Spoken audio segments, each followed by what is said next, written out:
Welcome to Television Sydney News. I'm Alex Pleffer. It's great to have you with us. In this week's bulletin, Western Sydney workers get an insight into Army Reserve training, Bulldogs legend Hazem El Masri receives an honorary doctorate, and as the Year 12 formal season returns, girls are spending more and more on celebrity-inspired outfits. But first, opponents of coal seam gas mining in Campbelltown say the state government's decision to approve a host of mining licences and to lift a ban on fracking has opened the floodgates to the expansion of the industry in the region. AGL began operating the first coal seam gas well approved by the O'Farrell government a few weeks ago on the banks of the Nepean River and close to homes in Menangle Park. A further 72 new AGL coal seam gas wells are planned for the area near Campbelltown's Scenic Hills. Scenic Hills Association spokeswoman Jackie Kirkby is concerned that Stage 3 of the Camden Gas project could push coal seam gas mining right through the Scenic Hills and possibly into parts of Liverpool. The problem with coal seam gas mining anywhere is that there are so many unknowns, and this industry hasn't been properly regulated and monitored up until now. She said Campbelltown's Scenic Hills were a scenic protection area used for small farms and equestrian purposes.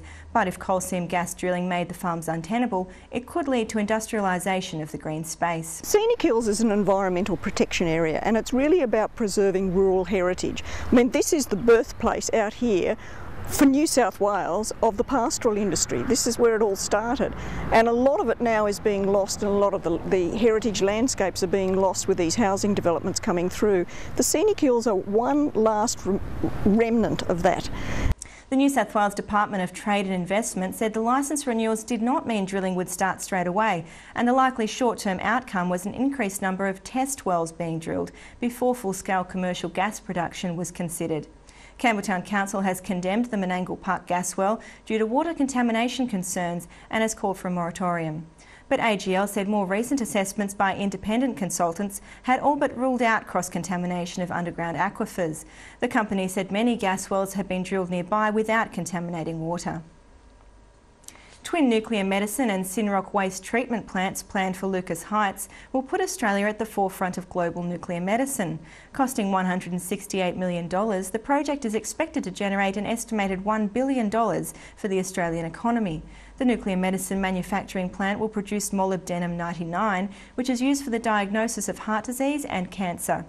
Synrock is a synthetic rock designed for the safe storage of radioactive waste, which was developed in Australia. More than 90,000 festival goers from across Sydney flocked to Cabramatta for this year's Moon Festival. Dubbed as Sydney's largest Asian celebration, the event included lion dancing, cultural performances, plenty of food and an appearance by the Moon Goddess. Fairfield Mayor Frank Carbone says he was amazed at the turnout and police praised the behaviour of the crowds. Highlights of the day included a citizenship ceremony and performances by dance group Justice Crew. Workers from various businesses in Western Sydney visited reservists at Holsworthy Army Barracks this week for a fascinating insight into redeployment training. Decked out in army uniform, the visitors heard from majors, lieutenants and reservists about the benefits employers reap from letting their employees join the reserves. The guests were also given the chance to fire a F88 or Steyr assault rifle. Working with the weapons earlier was really a great experience for me.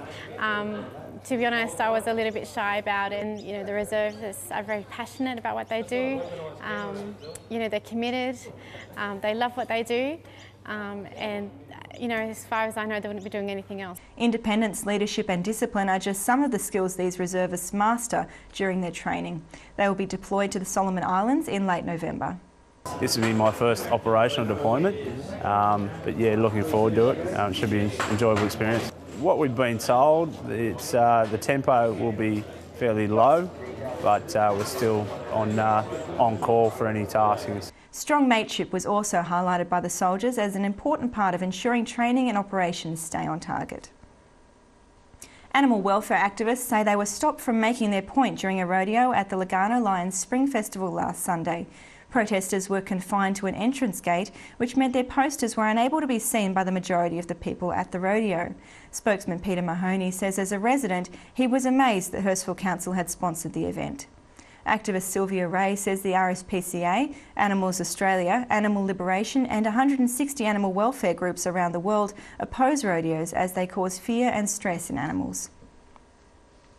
Before leaving for the United Nations Security Council, Prime Minister Julia Gillard promised to overhaul federal funding for private schools to counter state government cuts to education during a visit to Our Lady of Mercy College in Parramatta last week. A delegation of private school representatives, led by Bishop of Parramatta Anthony Fisher, had earlier met with Ms Gillard in Canberra to discuss the issue. Ms Gillard said her government would offer a lower increase of around 5% to the $8.5 billion a year it gives private schools to try to stabilise funding. And the new Glenfield Railway Station and Transport Interchange has opened 4 months ahead of schedule, but it could still be too late to save local businesses who faced a downturn in business during the construction process. Commuters used the new interchange for the first time this week in what Transport Minister Gladys Berejiklian says is a major milestone in the construction of the South West Rail Link. But one local businessman says it was a waste of money, as the lack of parking during construction had all but ruined local business. Former professional rugby league player Hazem El Masri was given an honorary doctorate from the University of Western Sydney this week. Acclaimed Bulldogs Rookie of the Year in 1997, El Masri received the doctorate at a graduation ceremony for 2,448 students at the Parramatta campus on Tuesday. Known as El Magic by his fans, the devout Muslim captained Lebanon in the 2000 World Cup and finished the 2001 season by equalling Daryl Halligan's club record of 270 points. I can't describe it. Honestly, I'm speechless. It's fantastic. It's just, you work so hard and not to get the recognition. I do it for the love, for a smile, to change people's lives and that. And, to get recognised like that from UWS is just fantastic. Can't get over it, to be honest with you. And I'll go home and obviously, it'll probably hit me a lot more later on down the track. But that obviously just going to encourage me to do a lot more, and hopefully others out there as well that can be an example to them as well. Honorary doctorates are awarded by the university in recognition of individual excellence in professional service, business leadership, community service, or for a valuable contribution to the advancement of knowledge. Teenage girls are now forking out more than $1,000 for formal dresses to glam it up at the end of their schooling years. At least that is what local businesses are noticing in their Castle Hill boutiques. Mount St Benedict College students have taken their cue from celebrities and popular TV shows. Everyone's definitely going all out. Yeah, we're going really formal. I think lots of long dresses. Yeah. Shopkeepers say $1,000 is about the average spend for Year 12 formals this year, although some girls have spent up to $1,500 on their dresses. There's a lot of bling, like, I don't know, Hollywood styles, gold and big colours. Yeah, big hair, colours, awesome makeup, long dresses, amazing heels, like everyone's going to be the best. To be the best looking. Everyone wants to be really good because it's like all we talk about for years. Yeah, exactly. As her boutique lingerie website and Facebook page is launched, Shani Joelle Renee will be in the studio of her Eagle Vale home doing what she loves, sewing. She says it can take an entire day just to make one pair of her specialist lingerie. Her label, Shani Joelle Lingerie, was launched this week with designs inspired by vintage wallpaper and English tea parties. The 24-year-old graduated from TAFE in 2009 and worked in the fashion industry as a design assistant and has since been working on the range since April. And in sport, after months of waiting, the Western Sydney Wanderers confirmed veteran defender Michael Beecham will take the captain's armband for the club's inaugural season in the A-League. The 31-year-old was a natural choice for the Wanderers, having represented Australia at 2 World Cups and playing club football at the highest level in Germany and Denmark. To be the first ever captain of Western Sydney, the new franchise here in the A-League, it's a fantastic achievement for myself and great honour as well to be given this opportunity to lead the team out each week, and something that I'm definitely looking forward to. Beecham was among the club's first signings in May and grew up in Western Sydney playing as a junior with former NSL giants Marconi. Keeping in the club's theme of promoting local talent, Beecham was an obvious choice of taking a leadership role alongside other Western Sydney-raised players Tarek Elrich and Mark Bridge. A boy from Wakeley, and grew up playing all my soccer there at Southern Districts, Marconi, went through the ranks there to Parramatta Power and so on, and it just goes to show, you're willing to put in the effort and make a few sacrifices along the way, you can definitely achieve great things. Entering the A-League as the competition new boys, Beecham knows the Wanderers will have to hit the ground running in the face of stiff A-League opposition.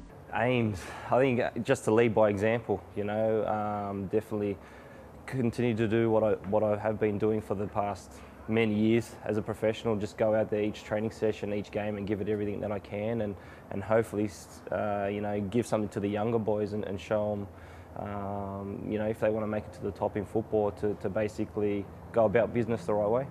Beecham will lead out the Wanderers for their historic first A-League game against the Central Coast Mariners at Parramatta Stadium on October 6.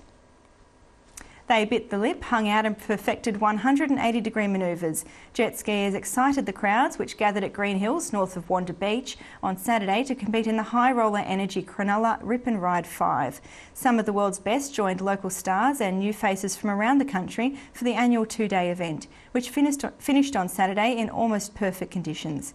14-year-old Kiwi rider Tane Lemon became the youngest competitor ever to master a backflip. Pendle Hill Colts are ready to pad up for the local under-10 cricket competition. It will be the first time the kids play competitively after graduating from the inter-cricket program.